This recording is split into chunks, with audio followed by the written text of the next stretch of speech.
The filter-free diary. Maybe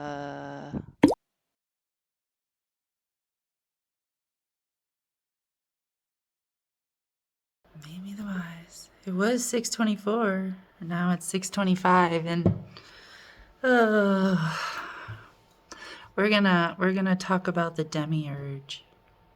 Demiurge, yeah, however you say that. Have you heard about that?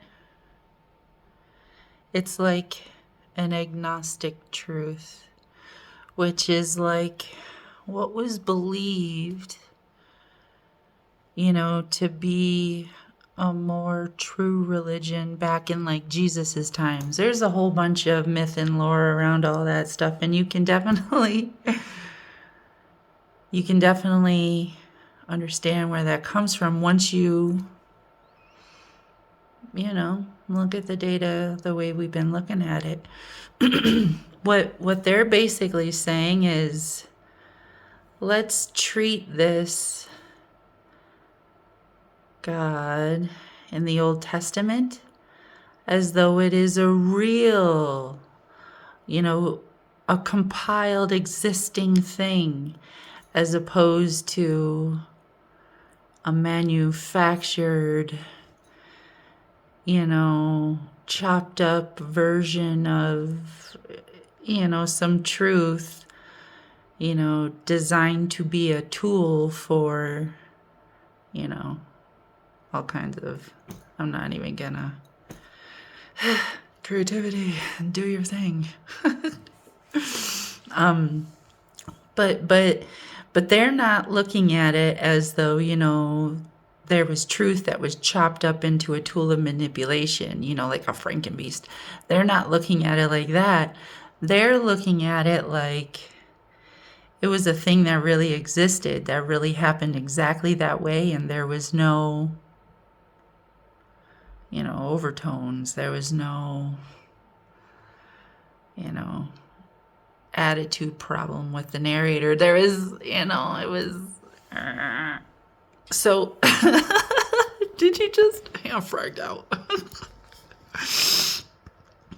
Yeah, they're looking at that Frankenstein like that's the way that really was, and the idea that like the God aspect in the Old Testament is very different from like the Jesus and the God aspect in the New Testament, even though there are a whole lot of weird similarities, but the idea that those two elements, those two gods, those two perspective, old and new, those are not the same being, right? So there is this demiurge, and a lot of people are like, you know what? The demiurge is really the devil, trying to trap us in this material world. And if it was, like a super creative, oppressive mind that was trying to, get you to buy shit you don't need and pay taxes on shit that's bullshit and blah, blah, blah, blah, bullshit, lies and bullshit, then you're like, yeah, the demiurge is the masculine just trying to wield its creativity force. Like the worst way. Like you could do so much better, at other things than trying to be in charge. No offense. That is just not your strong suit. That is not your strong suit. But anyways. So the whole idea with the demiurge is like, the masculine being creative with this weird broken creative, information, and being like, well, maybe it's different from the other thing. And what I'm going to tell you is one was an old version, an old attempt to manipulate man.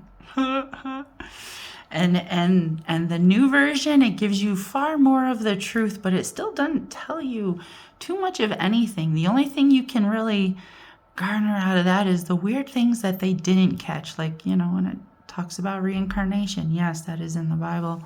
That is in the New Testament too. And not just in the baptism stuff, but like, that's in there. So the demiurge is what you get when people try to read the actions of a broken ass story they still see the author. Do you see that? Can you see how man's creativity has accidentally betrayed him? As a broken, weird ass Frankenstein that then tried again and gave you a lot of things, but didn't explain a whole lot of things. Just, you know, gave you much more fluff this time around. And still there are parallels between there because even while man is being creative, you know what he can't escape? He can't escape like the truth that he knows deep down in his soul. And it comes out in waves of weirdness like demiurges. And take 2, New Testament.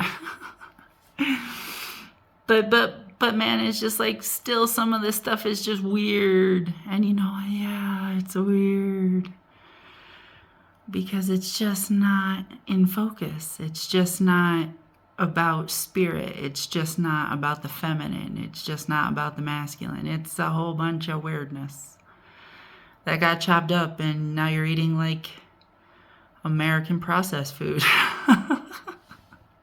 As opposed to anything off a tree.